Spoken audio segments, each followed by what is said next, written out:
Why is it so difficult to lose weight? How do hormones control your appetite? What exactly causes that sensation of hunger that makes you want to eat? Hi, I'm Dr. Maria Conley, and today we're going to talk about how hormones control your appetite. We will discuss why it is so difficult to lose weight once you have put it on and why you feel hungry when you do.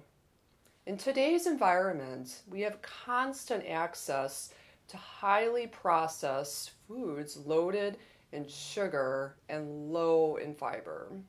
In contrast, our ancestors had to search for unprocessed food and face the real threat of starvation on a regular basis.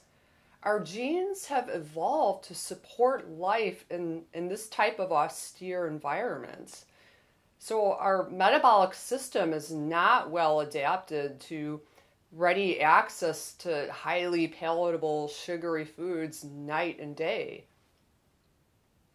Specialized cells deep within your brain in an area called the hypothalamus control your eating. The hypothalamus secretes several different hormones and can be considered the control center for your body. Inputs to your hypothalamus come from electrical nerve signals and chemical hormone signals carried through the blood. So, how does your hypothalamus control your eating? Well, the nerves send electrical signals to your brain when your stomach is full of food. Ghrelin, the hunger hormone, is produced and released by the stomach when it is empty. Ghrelin stimulates appetite, increases food intake, and promotes fat storage in the body. On the other hand, leptin, the satiety hormone, is released by fat cells in the body and is sent to the hypothalamus via the blood. Leptin promotes satiety and also tells your brain how much body fat is currently stored in your body. The vast majority of your body's energy stores are in fat cells. Leptin levels are known to decrease when calories are restricted, which explains why it can be difficult to feel full when you're dieting or eating less food than normal. Although obese individuals have higher leptin levels due to a higher body fat percentage, they often have leptin resistance, meaning that their bodies are resistant to the satiety promoting effects of this hormone. Similar to the problem of insulin resistance, obese people typically have high levels of dysfunctional leptin, which fails to control hunger and modulate weight appropriately. So, to recap, your hypothalamus responds to blood levels of the hunger hormone called ghrelin, which is released from your stomach, the satiety hormone leptin from the fat cells, and also insulin levels from the pancreas. The brain also directly monitors blood levels of glucose and fat. Now, it's important to appreciate the difference between being hungry and wanting to eat.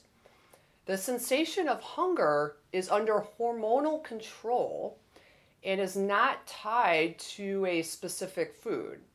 In contrast, the brain's pleasure center and the nucleus accumbens releases dopamine, which causes a craving for a specific desired food, such as cake or ice cream or whatever your favorite food is. Unfortunately, the leptin resistance that develops with obesity actually makes it more difficult for you to resist pleasurable foods that are associated with dopamine release in the brain.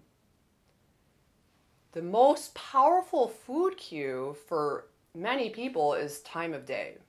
For example, if you eat lunch at a certain time of day, your brain will prepare to digest food at this time, and it will stimulate insulin release before you even eat food. The insulin will cause glucose and fat levels to decrease in the blood, and you will feel hungry. This time-dependent hunger sensation is independent of the size of the previous meal. So let's go through a typical day for a person of normal weight without insulin resistance. When you wake up in the morning, your stomach is empty and it releases the hunger hormone called ghrelin, which is then sent to the hypothalamus in the brain. Remember, it's the control center. Your insulin levels are low because you have not consumed any food overnight. You start to feel hungry. You consume food and your stomach begins to fill up and become distended or full. Nerves from the digestive system relay this information to the brain. Your fat cells start releasing leptin, and then you start feeling full, or you feel satiety. You don't eat any snacks in the morning, and you start to feel hungry at your customary lunchtime of 12:30 p.m. Your brain's internal clock detects the time when you typically eat lunch, and it prepares your digestive system to digest the upcoming meal. Insulin is released, and your blood glucose and fat levels drop, and you feel hungry. You eat lunch, and your leptin levels go back up, and you start to feel full again. An hour later, you're offered Godiva chocolates, which is a favorite food of yours.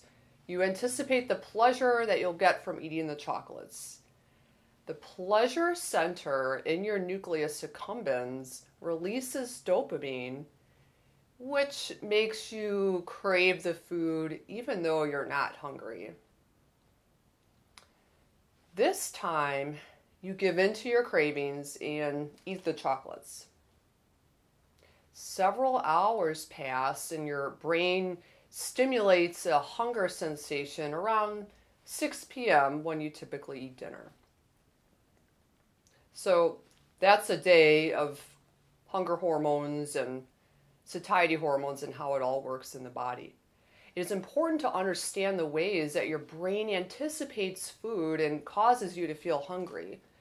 Normally, the balance of ghrelin and leptin in concert with other metabolic hormones works well enough to control your weight within a very narrow range.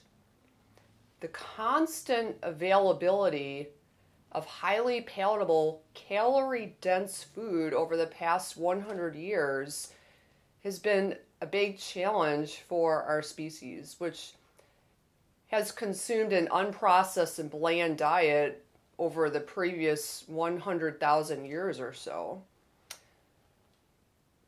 The leptin resistance that develops with obesity makes it even more difficult for your body to feel full after eating and to resist the temptation of eating these pleasurable, calorie-dense, highly palatable foods. I hope that was helpful. Thank you for listening.